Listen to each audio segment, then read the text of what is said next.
Cyclone Nisarg likely to intensify into a severe cyclonic storm as it crosses Maharashtra and South Gujarat coast close to Alibag by afternoon. Prime Minister Narendra Modi takes stock of the cyclone, speaks to Chief Ministers of Gujarat and Maharashtra. Cabinet Secretary chairs the meeting of NCMC. Prime Minister Modi holds telephonic conversation with United States President Donald Trump, discusses COVID-19 and other issues. President Trump conveyed a desire to expand G7 to include India and invites Prime Minister Modi to attend G7 summit. The Pradhan Mantri Garib Kalyan package helps around 42 crore poor people, over 53,000 crore being dispersed as financial assistance to women, poor senior citizens and farmers. 14 flights scheduled from the Gulf countries under the Vande Bharat mission to arrive today. More than 2,200 Indians expected to be repatriated back.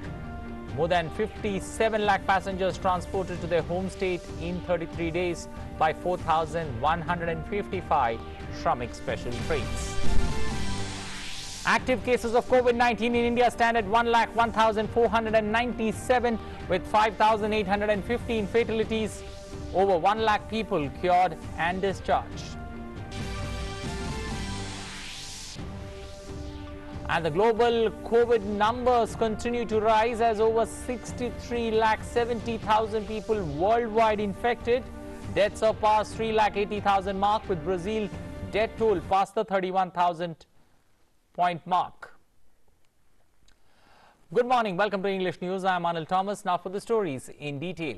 The cyclonic storm Nisarg is very likely to intensify into a severe cyclonic storm by it is very likely to move northeastwards and cross North Maharashtra and adjoining South Gujarat coast between Harihareshwar and Daman close to Alibag in Raigad district of Maharashtra in the afternoon today as a severe cyclonic storm with a maximum sustained wind speed of 100 to 110 kilometers per hour, gusting to 120 kilometers per hour.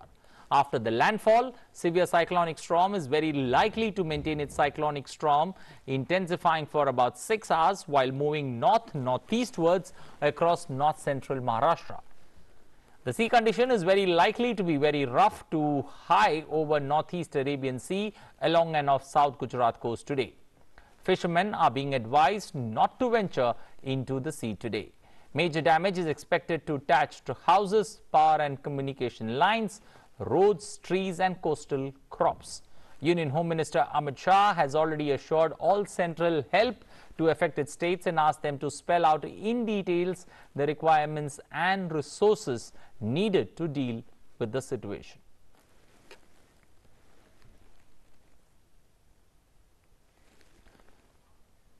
And Daman, very close to south of Alibag during afternoon. That means around 1 o'clock to 4 o'clock.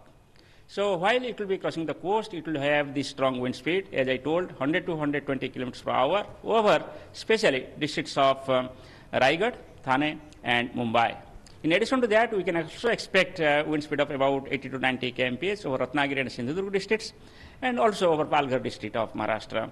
We are also expecting 60 to 80 kilometers per hour wind speed over Navsari and Valsad district of Gujarat. After landfall, it will continue to move northeastwards across Madhya Maharashtra and it will maintain the intensity of cyclone for about 6 hours. So by midnight, it will weaken and further by morning of tomorrow, it will become a depression.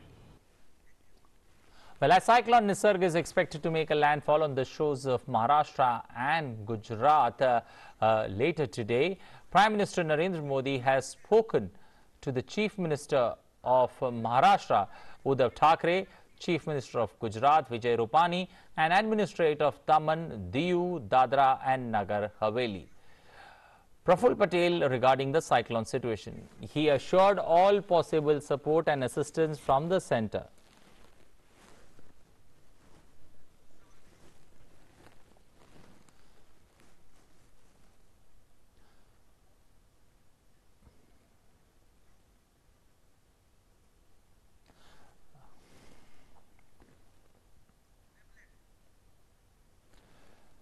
Earlier, Prime Minister Narendra Modi urged people to stay safe and take precautionary measures. He tweeted, "Took stock of the situation in the wake of cyclonic conditions in parts of India's western coast, praying for everyone's well-being. I urge people to take all possible precautionary and safety measures."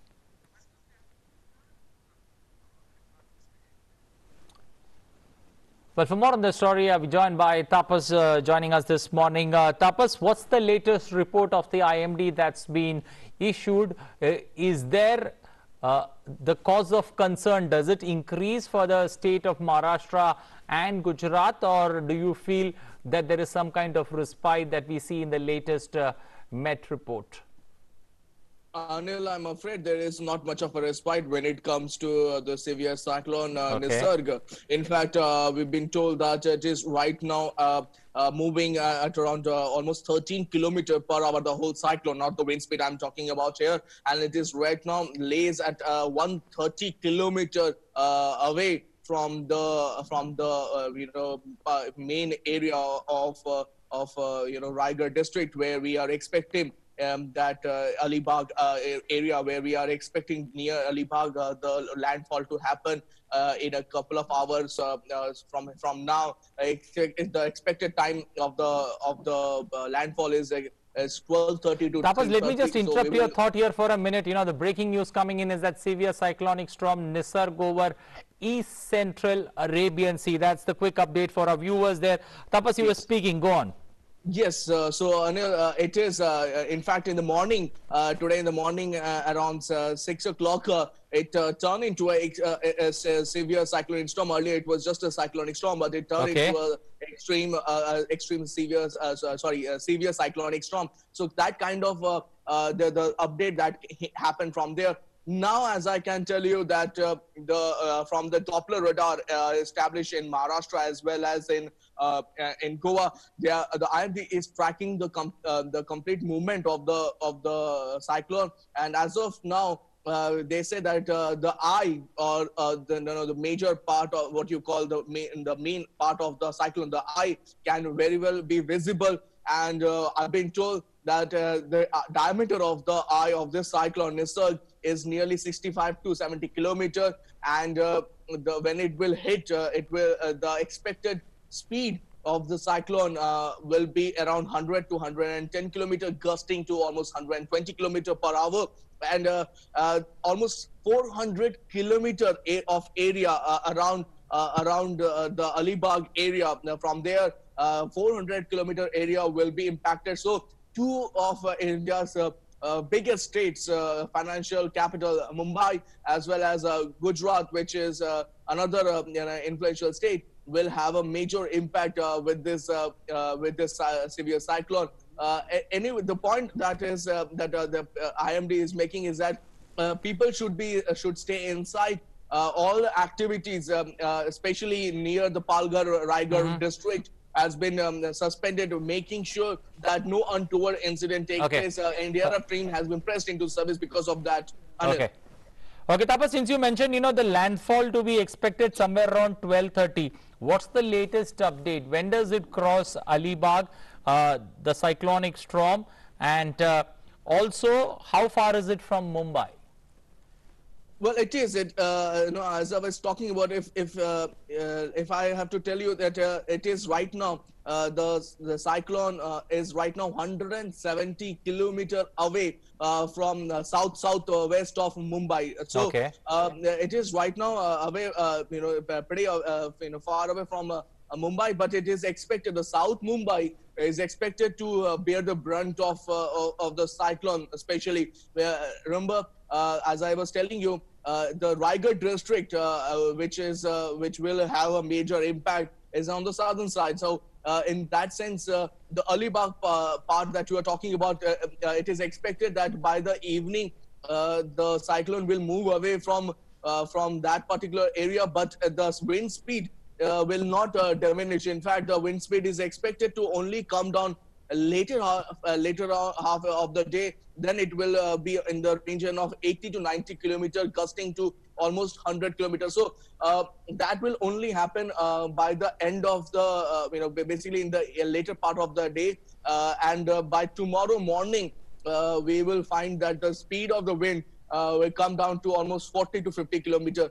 But near Mumbai, the places which is near Mumbai, Santa Cruz and other places, the wind speed is currently almost around 30 to 40 kilometer. Though, so there is no respite even on those places. In fact, extreme rainfall has happened in the last 24 hours. In fact, on 20 centimeter or more than 20 centimeter of rainfall has taken place places at isolated places at around the North Konkan region of Maharashtra, the Mumbai, the Palghar, the Thane, the Raigad district, and even in the north Madhya Maharashtra in the last 24 hours. So a massive rainfall that has taken place in these areas. In fact, light to moderate rainfall has also taken place in southern Konkan, in the Ratnagiri and the Sindhudurg district, as well as in Goa.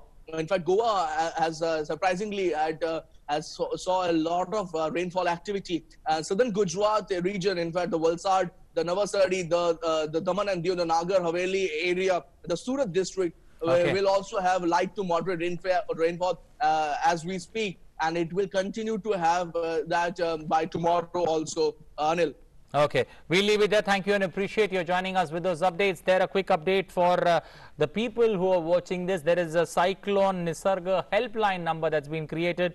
You got to dial 1916 on your mobile and press 4 in case you need to have, in case you have any concerns or you have any queries with regards to Cyclone Nisarga in your state. Well, moving on, Cabinet Secretary Rajiv Gauba chaired the second meeting of the National Crisis Management Committee, that's NCMC, to review the preparedness of states and central ministries and agencies to deal with the cyclonic storm Nisarg. Officers of state government and union territories appraised the NCMC of the preparatory measures being taken by them. They also assured that adequate stocks of essential supplies were available with them and that all emergency services were in readiness. Bulk SMS facility provided by the telecom department was being used to warn the citizens about the likely impact of the cyclone, and the evacuation of people is also underway.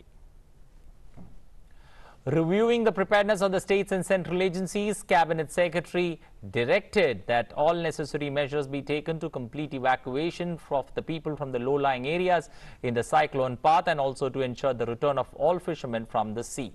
Special efforts are being made to ensure that essential medical services or to COVID patients are not disrupted. Agencies were also directed to activate contingency plans to ensure safety of power, telecommunications, nuclear, chemical, aviation and shipping infrastructure and assets. Moving on to Mumbai, IMD has declared a red alert in Mumbai for the first cyclone that has formed near the city on the Arabian Sea since 1982. As per the warning, storm surge of 1 to 2 meters above astronomical tide is very likely to inundate low-lying areas of Mumbai during the time of landfall. The government has advised people to refrain from venturing out to coast and beaches, promenade parks and other similar places along the coastline. All activity that was set to resume from Wednesday in the state would remain suspended for 2 more days. IMD said conditions will be favorable for the onset of monsoon in Mumbai only when the cyclone moves away from the region. The BMC has shared the do's .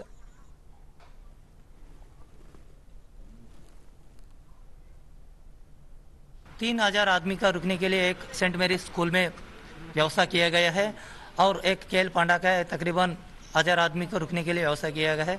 Total social distance और sanitisation का सामान और पीने का पानी और रुकने का व्यवस्था पूरा बंदोबस्त करने के बाद ही हम वो साइक्लोन सेंटर्स में सभी झोपड़पट्टी इलाका और कोस्टल इलाका वाले को वर्नेबल एरिया पूरा आदमी को बुला के उसमें रखा गया है। Well, BMC, that's Briha Mumbai Corporation, has shared a list of do's and don'ts on social media. It says don't spread or believe in rumors, do not attempt to drive or ride any vehicle during the cyclone, stay away from damaged buildings, do not move injured people unless it's absolutely safe to do so.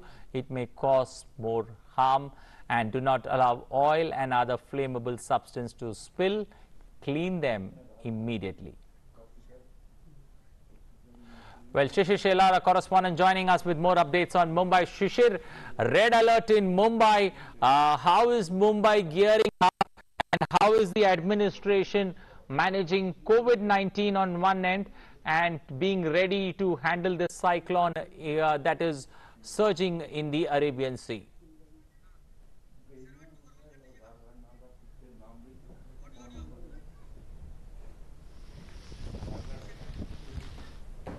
And today also we've seen here the cyclone Nisarg is hitting Mumbai and the adjoining areas, including the Konkan coast. So obviously it's a kind of quite a difficult situation for the officials also working on the field here. But in spite of that, the BMC also, along with the State Department, have already pulled up the socks and started working on it. Be it providing assistance to the coastal areas like Ratnagiri, Raigad, Sindhudurga, Thane and Palghar. The state government have provided, the authorities also and the officials also provided to them along with the NDRF team, because nearly 20 NDRF team are right now on working on the ground here along the entire the Konkan region till the Palghar area, and that's what yesterday also BMC has issued some list of do's and don'ts for the people. Because it's actually the Mumbaikars are witnessing the cyclone for the first time in last probably 100 years that this kind of situation emerged. So obviously it is also important on the BMC's part to give information to the people exactly what they can do during this time. But as the BMC said that people have already they've already requested people not to come out of the house until it's quite necessary. At the same time, today being the opening day of the Unlock 1, because today is the 3rd January, and that's what the government have issued this notification a couple of days back that it will start the Unlock 1 phase from today itself. But today being the cyclonic situation in entire region here, the state government have taken a decision that the Unlock 1 will now get extended for a couple of days here, as already shops and everything is already closed. But in spite of that, the people actually were allowed to come out today. But because of the situation, now the government have said that people should not venture out. So this is what the government doing their part also. Apart from that, the government have taken extra care, especially in the coastal areas, because most of the people residing in these areas are living into the shanties also, and some of the old houses here. The government now have moved in and evacuated these people to the permanent shelter and to the relief camp with the help of the NDRF. Because NDRF team has already reached to the spot since a couple of days back, and they have raked all the places in Konkan region also, in Palghar region also, and in Thane region also. And those are the dangerous areas they found out. They have instructed the officials to evacuate people and take them to the safest place here. So the government have done that necessary actions. They have already moved the people to the various places. And not just the people here, but at the same time, the patients, the COVID-19 patients who are stuck in the hospital in these areas have also been moved and shifted to the safest place here. The best example I want to say is that the government have created a temporary hospital in Mumbai's Bandra Kurla complex. Looking at the situation, cyclonic situation in the Mumbai right now, the state government and the BMC has taken a decision to shift the patient to the other facilities which they have created at the Worli. So these kind of precautionary measures that the government is taking since last couple of days here, making people aware also, and giving them the relief and the shelter also. Shishir, a quick update from you. It's a rare cyclone. You mentioned after 129 years that you see a cyclone hit the Mumbai shores in the month of June. Having said that, the markets seem to be in a positive mood. We've seen, almost a jump of 400 points on the Sensex, over 100 on the Nifty crossing the 10,000 mark. But does this cyclone have, the potential to disrupt the business in India's financial hub? Well, as far as the business are concerned, due to COVID-19, most of the companies are working with the less strength here. Obviously, the impact we can see on the market as well. As far as the cyclonic conditions are concerned, it won't have much impact on the market because the market is not working on its full strength at this point in time. And going forward also, as the government has not given go-ahead for lockdown, complete lockdown lift here in Mumbai specifically, so the financial activity was not working on its full strength. And that's the reason we can see a minimal impact of the cyclone on the market itself. Okay, we'll leave it there. You take good care of yourself. We'll come back to you for more updates on that story when it comes to that cyclone likely to make a landfall in Alibag somewhere between 1 and 3 noon this afternoon. So we'll have to wait and watch. We'll get more updates from our team of correspondents tracking that particular cyclone for us, Cyclone Nisarg, which is going to have a landfall somewhere in Alibag in Maharashtra. Moving on, Prime Minister Narendra Modi had a telephonic conversation on Tuesday with US President Donald Trump. President Trump spoke about the US presidency of the Group of Seven and conveyed his desire to expand the ambit of the grouping beyond the existing membership to include other important countries, including India. In this context, he extended an invitation to Prime Minister Modi to attend the next G7 summit to be held in USA. Prime Minister Modi commended President Trump for his creative and far-sighted approach, acknowledged the fact that such an expanded forum would be in keeping with the emerging realities of the post-COVID world. The Prime Minister said that India would be happy to work with the United States and other countries to ensure the success of the proposed summit.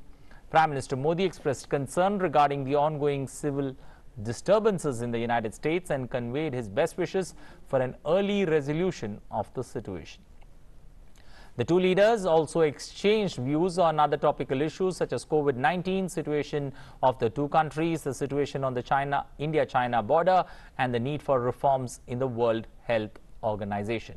President Trump warmly recalled his visit to India in February this year.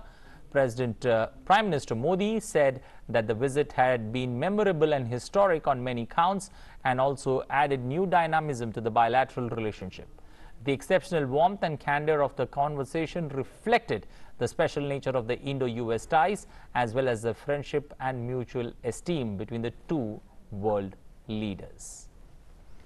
Well, as part of the 1,70,000 crore Pradhan Mantri Garib Kalyan package, the government announced free food grains and cash payment to women, poor senior citizens and farmers. The swift implementation of the package is being continuously monitored by the central and state governments. Around 42 crore poor people have received financial assistance of 53,248 crore under the Pradhan Mantri Garib Kalyan package. Onto the Vande Bharat mission. Under the Vande Bharat mission, 14 flights are scheduled from the Gulf countries today, carrying more than 2,200 Indians back home. 10 flights are scheduled from the United Arab Emirates. 6 flights will take off from Dubai to Cochin, Kannur, Kozhikode, Tirchi, Bengaluru and Kolkata. The flights from Kolkata would be the first one from the UAE. 4 flights from Abu Dhabi will bring back people to Amritsar, Kozhikode, Kochi and Thiruvananthapuram. Doha has 2 flights to Chennai and the capital city of Kerala, while from Muscat people will fly back to Bhubaneswar and Kannur. Priority has been given to distressed workers, stranded tourists, pregnant women, medical emergency cases and senior citizens in sending them back home. On Tuesday, 2,719 stranded and distressed Indians, including infants, boarded the special flights under the Vande Bharat mission from various Gulf countries to get back home. From UAE, nearly 1,800 people were repatriated. A quick update on the Shramik special trains running across the country. Indian Railways has operated 4,155 Shramik special trains ferrying more than 57 lakh migrants, including workers, pilgrims, tourists, students and other persons, stranded at different places across the country as of June 2nd. The top 5 states from where maximum trains have originated are Gujarat, Maharashtra, Punjab, Uttar Pradesh and Bihar. And the top 5 states from where the maximum trains have terminated are Uttar Pradesh, Bihar, Jharkhand, Odisha and West Bengal. More than 50 lakh migrants were transported in May alone. In addition to Shramik special trains, railways are running 15 pairs of special Rajdhani trains from the 12th of May and 100 pairs of special mail and express trains from the 1st of June. It is noteworthy that trains running now are not facing any congestion. Well, let's now take a look at the latest update on the COVID-19 numbers from across the country that has been released by the Ministry of Health and Family Welfare. The total number of active cases stand at 1,01,497, while 1,03,2 persons have been cured and discharged from hospitals. 5,815 has been the death toll that's been reported till now. According to the ICMR, 476 testing labs, including 205 private labs, are functional in the country. Total of 41,03,233 samples have been tested till now. That's an average of 1,20,000 samples being tested every day on an average. In the past 24 hours, 1,37,158 samples have been tested. That's the samples that have been taken in the last 24 hours. The country has sufficient indigenous testing kits. This is what the ICMR has assured once again. Ministry of Health and Family Welfare has reiterated that to prevent COVID-19 in high-risk patients, certain precautions must be taken by them. That includes the following. Let's take a look at them. Continuous routine medicine as advised by the doctor in case of pre-existing medical conditions like diabetes, hypertension and cardiovascular diseases. Taking immunity boosting measures suggested by the Ministry of Ayush, that includes drinking herbal tea, taking kada, using telemedicine, etc. like e-Sanjeevani if medical advice is needed. Ensure early detection of COVID-19 by using Arogya Setu app to check if you have come in contact with COVID-19 patients. Self-assess yourself on the app and undertake regular self-monitoring of health. It is advised that if high-risk individuals develop COVID-19 symptoms, they should seek medical guidance immediately, either telemedically or through the helpline numbers, or visit a doctor physically. Citizens can also continue in supporting the high-risk group by following some simple steps like practicing good hygiene and respiratory hygiene, avoiding close contact with others if one is showing some kind of symptoms, helping those at high risk in daily course while maintaining distance, avoiding large groups of people and religious gatherings. It is strongly advised to stay home unless absolutely necessary.